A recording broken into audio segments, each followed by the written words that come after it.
जय हिंद। नेपाल ने अभी हाल ही में 4 ऐसे स्टेप लिए जो भारत के लिए बहुत ही ज़्यादा चिंताजनक है। चलिए इन चारों को एक एक करके समझते हैं। और जो बिहार के डैम के वर्क को रोका है वो तो काफ़ी ज़्यादा चिंताजनक है। नेपाल ने जो अपना आधिकारिक नक्शा अभी जो पारित किया है, जिसमें उसने लेपुर लेक, काला पानी और लिम्पाधुरा को शामिल किया था, नेपाल ने उसका मौसम विभाग पर जानकारी भी देना चालू कर दिया। जबकि ये एरिया अभी भारत में है और वो अपने यहाँ के मौसम विभाग में ये आकाशवाणी पर बोलता है कि रेडियो पर कि भाई लिम्पाधुरा वहाँ का मौसम कैसा है। जिस तरह से भारत अपनी पीओके की जानकारी देता है कि भाई वहां पर मौसम कैसा है, ये उस तरह से ट्रीट कर रहे हैं। दूसरा कि नेपाल की कुछ पार्टियों का कहना है कि अगर भारत और चाइना के बीच में युद्ध होता है तो गोरखा सैनिक भारत की ओर से नहीं लड़ेंगे। ये काफी शर्मनाक बात है नेपाल के लोगों के लिए और नेपाल की इज्जत इसमें बहुत कम होगी। रीजन समझिए, हम अपने एक गोरखा भाई के सैनिक के ऊपर 11 करोड़ रुपए खर्च करते हैं। उनको आर्मी की हर एक ट्रेनिंग दी जाती है, हर एक सुख सुविधाएं दी जाती है।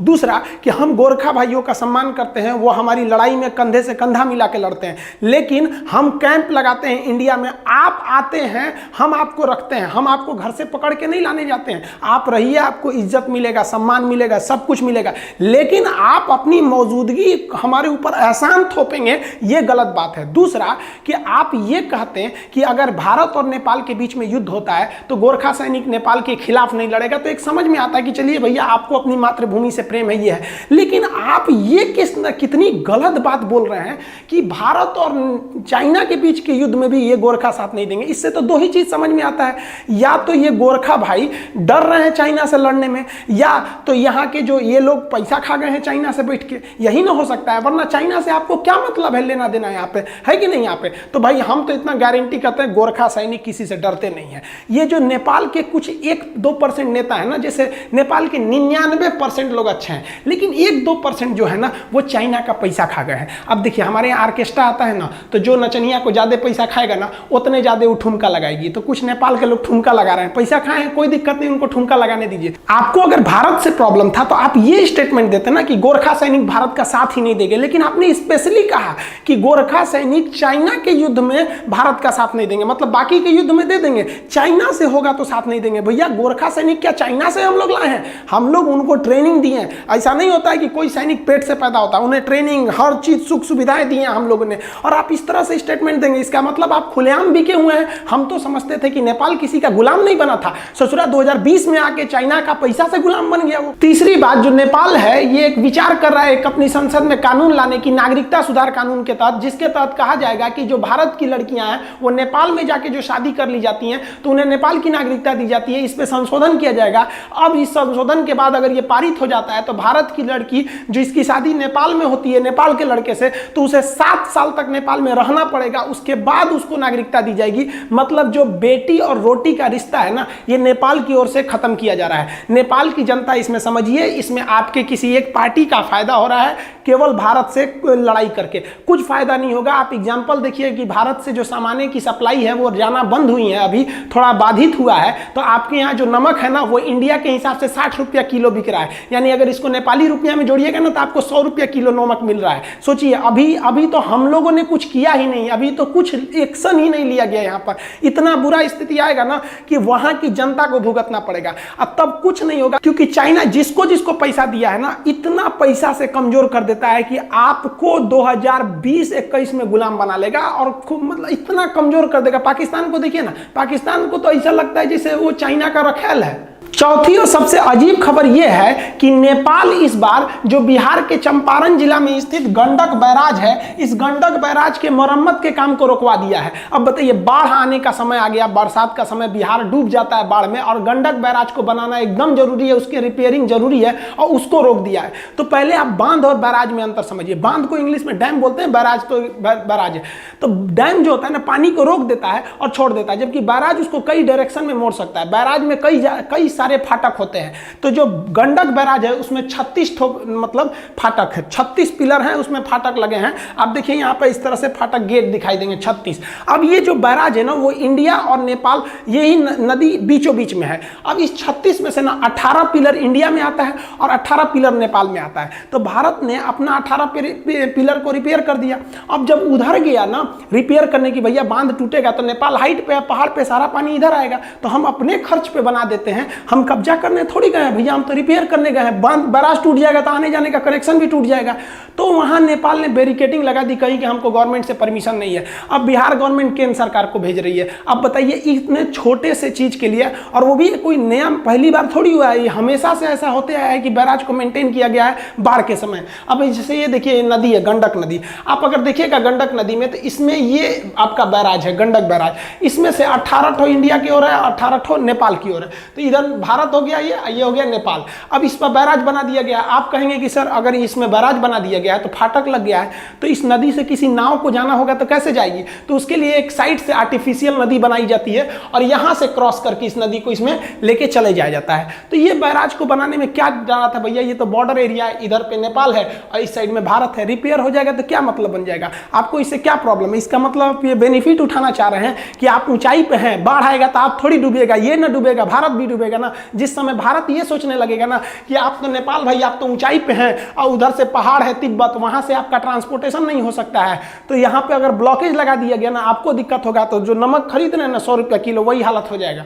देखिए इसके लिए भारत भी कई हद तक जिम्मेदार है। 1947 से लेकर आज 2020 आ गया, आज भी हम अपनी नदियों को नहीं जोड़ पाए हैं। अगर हम अपनी नदियों को जोड़ देते तो ये समस्या ही नहीं आता। आप ये देखिए ये रेड कलर वाला नेपाल है, बाकी ये पीला कलर से ये वो राज्य हैं जो नेपाल से सटते हैं। उत्तराखंड हो गया, उत्तर प्रदेश, बिहार, पश्चिम बंगाल, सिक्किम। आज नहीं तो कल अब नेपाल पूरी तरह से चाइना के इशारा पर ठुमका लगा रहा है, उस हर राज्य में आपको अड़ंगा उत्पन्न करेगा। तो आप किसको किसको समझा दीजिएगा भाई? आप बारिश होता है तो पानी को थोड़ी रोकते हैं, आप छाता लगाते हैं यहाँ पर। तो हम लोग को पहले से रहना चाहिए कि हमारे पास जो इतना एक्सेस पानी आता है उसको हमको ड्रेनेज करने का व्यवस्था नहीं है। अपने पड़ोस में देखिए पाकिस्तान ने नहरों का जाल बिछा दिया। पाकिस्तान में इतनी नहर बना दी है अपने नदियों पर कि 1965 की लड़ाई में हमारे सैनिक जब घुसे थे सब इछुगिल नहर में, तो नहर में फंस गए थे सब। इतना ज्यादा उसने डेवलप किया अपने बांध को, खास करके उसने डैम पर काफी ज्यादा वर्क किया। और हम लोग ने क्या किया? कुछ नहीं, अब तक नदियां नहीं जुड़ी हुई हैं। बाढ़ आता है तो हजारों लोग मर के जाते हैं, बह जाते हैं, गांव का गांव बह जाता है। भारत सरकार को अपनी नदियों को जोड़ने के लिए 2 स्टेप लेना चाहिए। सबसे पहले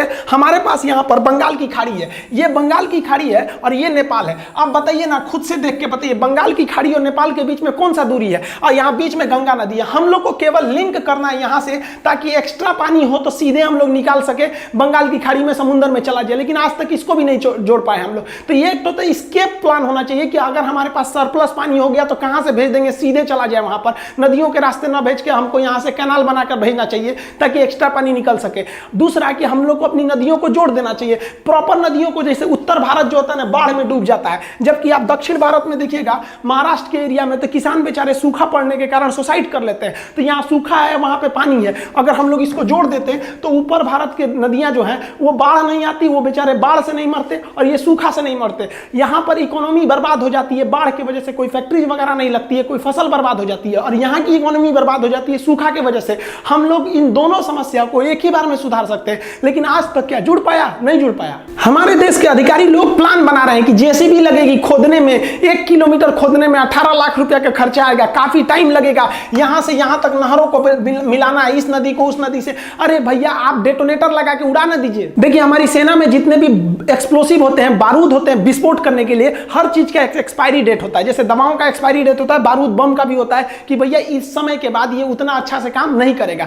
हमेशा हर साल कितने ट्रक के ट्रक एक्सप्लोसिव जो होते हैं ना एक्सपायर हो जाते हैं, उन्हें फेंकना पड़ता है। इन एक्सप्लोसिव को निकाल के ससुरा जहां तक नहर बनाना है, उत्तर भारत से दक्षिण भारत तक पूरा ससुरा को जमीन के अंदर बिछा देना चाहिए और एक साथ डेटोनेटर लगा के उड़ा देना चाहिए। ऑटोमेटिक आपका गड्ढा बना देगा। गड्ढा बनाने के बाद आपका नहर कैनाल बनाने के लिए मशीन आती है, वो गड्ढे में आपका सीमेंट भरते जाती है। इसमें क्या करना है? इसमें सीमेंट घोर दीजिए, साथ साथ ये चलते रहेगा, इसमें भरते रहेगा। आपका ये एक्सप्लोसिव जो है पूरा विस्फोट करके उड़ा देगा। आप बताइए ना, कोयला का खदान जब खोदा जाता है तो क्या कुदारी हथौड़ी से खींचा जाता है? जेसीबी से खोदा जाता है, विस्फोट लगा के उड़ा दिया जाता है। इतना बुद्धि काम नहीं करता है जब आपको इमरजेंसी में बनाना है। 1947 से सो रहे हैं आप लोग यहाँ पे, उड़ा देना चाहिए डेटोनेटर लगा के वहां पे, और उसके बाद से ये नहर बना देना चाहिए। क्या टाइम लगेगा इसको बनाने में? 1 साल बहुत है इसको बनाने के लिए, 1 साल बहुत ज्यादा हो गया। इन ससुरे अधिकारियों से कुछ नहीं होने वाला है। आर्मी वालों को दीजिए कि भैया आप अपने विस्फोटक लाइए, बिछाइए, उड़ गया, मिट्टी भी हटाने की जरूरत है, विस्फोट करेगा, मिट्टी दूर दूर बिखर जाएगी। उसमें ये कैनाल में सीमेंट भरने वाली मशीन होती है, इसको बस गड्ढा चाहिए, उसमें भरते जाएगा। एक साइड से लगाइए, 200 गाड़ी लगाइए, इसको यहाँ से वहाँ तक एक ही बार में 1 महीना में कंप्लीट करके दे देगा। आर्मी को दे दीजिए। ये अधिकारी सब ससुरा सरकारी अधिकारी हो गए ना, तोन निकाल के बैठ गया ऐसा ऑफिस में, कुछ होने वाला नहीं है इन सबसे। हमारे देश में ना जब क्रिसमस का त्योहार आता है तो पूरी दुकानें सज जाती हैं क्रिसमस के लिए, क्योंकि लोगों को क्रिसमस मनाना रहता है। ईद के समय रात रात भर दुकानें खुली रहती हैं, होली के समय तो पूरी की पूरी दुकानें सज जाती हैं। लेकिन बिहार में जब बाढ़ आता है ना तो आपको एक तो दुकान नहीं मिलेगी जहां इस तरह के लाइफ बोट मिल सके और लोगों की मासूम जिंदगी को बचा सके। यह दिखाता है कि हमारा समाज, हमारी सरकार त्योहारों को ज्यादा महत्व देती है, लोगों की जिंदगी से ज्यादा महत्व उनके लिए ये त्योहार है। हम ये नहीं कह रहे हैं कि त्योहार मत मनाइए, इसको और धूमधाम से मनाइए, लेकिन ये ज्यादा जरूरी है जान बचाने के लिए। बाढ़ में क्या होता है, देखिए किसी का गांव उजड़ गया, क्या फर्क पड़ता है भैया किसी बड़े लोगों को, बड़े बड़े अधिकारियों लोगों को कि गांव उजड़ गया। यहाँ थोड़ी ना इंसान रहते हैं लोग, इनका अपना परिवार तो है नहीं, इनके बाल बच्चे हैं नहीं, ऐसे मरे पड़े रहते हैं बेचारे। बताइए 2 साल के बच्चे का क्या कसूर था? इसका कसूर क्या था कि इनको बड़े बड़े अधिकारियों ने पैसा घोटाला करके मार दिया। यहाँ पर एक नहर नहीं बना 1947 से। बाढ़ के मंजर में क्या हाल होता है जरा देखिए, ये सहमे हुए बच्चों का बचपना देखिए। ये है हमारे देश के भविष्य, केला पे बैठ के बाढ़ पार कर रहे हैं। कल को इन्हीं के कंधों पर देश की जिम्मेदारी होगी या इनको कहा जाएगा कि तुम चाइना से आंख में आंख मिला के देखो। ये क्या लड़ेंगे दुश्मन से? ये तो अपने देश के गलत नीतियों का शिकार बन गए बेचारे, जीने के लिए ये लोग अपना जद्दोजहद कर रहे हैं। ये क्या लड़ेंगे यहाँ पर? बताइए, ऐसे मासूम लोग मर गए। हमारे नरेंद्र मोदी जब ट्रेन में चाय बेचते थे, कोई जानता था कि प्रधानमंत्री बनेंगे? हमारे अब्दुल कलाम जब ट्रेन में अखबार बेचते थे, बाढ़ में डूब के मर गए रहते तो हमको एक साइंटिस्ट मिला रहता। आप बता सकते थे कि बच्चे का भविष्य क्या था, ये आगे जाकर क्या बनता?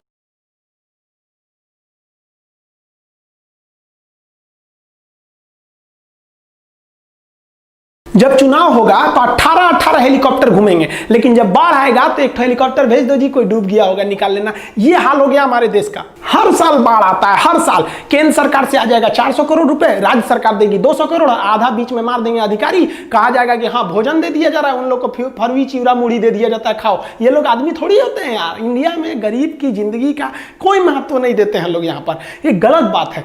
हमारे यहाँ बाढ़ आएगा, बाढ़ के बाद क्या होगा? नीतीश कुमार आएंगे बिहार में देखने, हवाई जहाज में बैठ के, हेलीकॉप्टर में, हाँ सर्वे हो गया। फिर मोदी जी आएंगे, एगो स्टेटमेंट आ जाएगा, ये हम इस पे राहत दे रहे हैं। भैया आप राहत क्यों देते हैं किसी को? आप उस समस्या का समाधान क्यों नहीं करते हैं? नहर क्यों नहीं बना पाते हैं? रातों रात 1-2 पार्टियों का गठबंधन हो जाता है, रातों रात गठबंधन टूट जाते हैं, लेकिन 1947 से 2020 तक आप नदी नहीं जोड़ सके। इससे बड़ा नाकामयाबी क्या हो सकता है? देखिए, आज की स्थिति के लिए कहीं ना कहीं जिम्मेदार हम भी हैं। हम किसी भी चीज़ को इग्नोर कर देते हैं। आप लोग भी इस वीडियो को देखेंगे तो इग्नोर कर देंगे, चलो भाई ये खान साहब है पटना के, आते हैं ऐसे ही बात बोल के चले जाते हैं। लेकिन आपकी ये जिम्मेदारी बनती है, आप ट्वीट करके इसको पूछिए अपने जल संसाधन मंत्री से कि आखिर हम कब तक डूबते रहेंगे बाढ़ में, और कब तक हम सरकार के द्वारा हेलीकॉप्टर से गिराए जाने वाले खाने का इंतजार करेंगे। ये स्थिति बहुत खराब है। हमारे समाज को इस तरह से तोड़ा जा रहा है कि समाज जिंदा रहने को ही विकास समझने लग रही है। ये गलत है। आप अगर हाथ पे हाथ रख के बैठे रहेंगे ना तो कहीं ना कहीं इस देश को बर्बाद करने में आप भी योगदान कर रहे हैं। आप जहां से भी आप सवाल पूछिए, आपका अधिकार है, आप लोकतंत्र में रहते हैं, कोई चाइना के कम्युनिस्ट में नहीं रह सकते। हम थैंक्स कहेंगे शेफाली वैद्या जी को, जिन्होंने मेरे वीडियो को ट्विटर पे ट्वीट किया था और पूछा भी था कि सरकार को इस तरह से करना भी चाहिए कि नहीं करना चाहिए। बहुत से लोगों का हम थैंक्स करते हैं कि जो ऐसे सवालों को पूछते हैं। हम ज्यादा से ज्यादा क्या कर सकते हैं? हम पटना के एक टीचर हैं और क्या करेंगे? हमारा काम है आपको समस्या जो है उससे अवगत करा देना और इससे क्या समाधान हो सकते हैं तत्काल परिस्थिति में, उसके बारे में आपको जानकारी देना। हमारा जो काम था हमने किया। आगे आपकी मर्जी है, आपको क्या करना है। मिलेंगे नेक्स्ट वीडियो में, तब तक के लिए जय हिंद।